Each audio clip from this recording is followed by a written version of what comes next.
من أول ما بنتولد وبيتولد جوانا احتياجاتنا النفسية البسيطة، زي إنك تتقبل، تتحب، يهتم بيك، إنك تتشاف وتتقدر وتتحس، وإنك تعترض وتقول لأ. وبتكون دي وظيفة الأب والأم من خلال التربية، هي تلبية الاحتياجات دي بشكل مناسب وسليم علشان يحصل النمو النفسي السليم.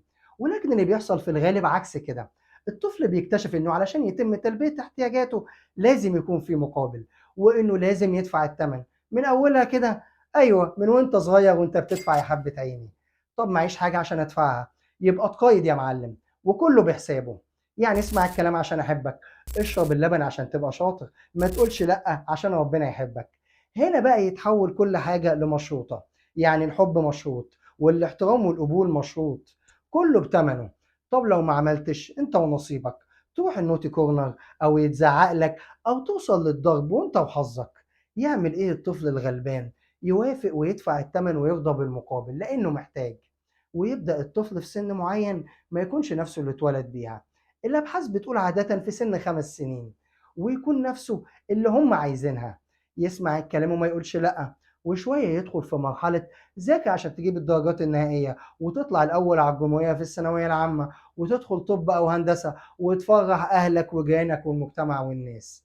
هنا يقرر إنه قرر يدفن نفسه الحقيقية ويخبّيها في مكان سري، ويعيش بنفس مزيفة تعرف تتعامل مع اللي حواليها. أنت عارف الطفل اللي صوته واطي وبيمشي يبُص في الأرض، اللي بيقولوا عليه مؤدّب وبيسمع الكلام وما يقولش لأ، ده ممكن يكون دفن إيه جواه؟ ممكن يكون طفل طفولته الحقيقية وحريتها وقدرتها على الاعتراض والمواجهة وأخذ الحق، وطلّع مكانها كائن مستسلم مسالم. طبعًا ده مش معناه إن الطفل المتمرد العنيد هو الطبيعي. طب عارف البنت اللي بتلمع زي الدهب الفالصو، اللي تلاقيها فول ميك اب ومبالغة في إظهار مفاتنها وأنوثتها ومقضيها ضحكة هنا وغمزة هنا وكل يوم علاقة وقصة حب جديدة؟ البنت دي غالبا دفنت أنوثتها الحقيقية اللي مليانة حب وحنان ودفى، وطلعت مكانها أنوثة مزيفة سطحية. المشكلة الكبيرة هنا مش في دفن نفسه أو نفسها، المشكلة إن بعض المجتمعات والبيوت بتشجع أبنائها على دفن الأجزاء الغالية منهم، ده كمان بيكافئوهم على كده، زي الطفل اللي بيشجعوه على سماع الكلام ويزعلوا قوي لما يعترض، ويكافئوه لما يكون هادي ومسالم. وهتلاقي برضه التلفزيون والميديا والكليبات بتتفنن في نشر مظاهر الأنوثة المزيفة والترويج ليها وتشجيعهم على كده. طب وإيه الحل؟ إيه اللي يطلع نفسك الجميلة اللي مدفونة جواك؟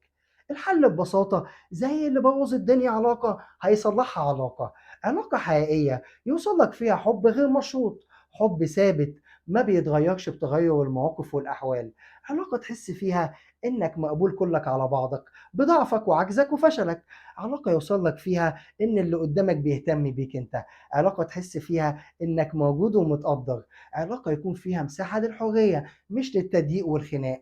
العلاقة دي ممكن تكون علاقة صداقة أو جواز، والسؤال بقى وجاوبني في التعليقات، العلاقة دي موجودة في حياتك؟ لو موجودة يبقى تمام أوي والحمد لله. طب لو مش موجودة دَوّر عليها، وأول ما تلاقيها اتمسك بيها. وده من كتاب الخروج عن النص من جديد. يومكم جميل.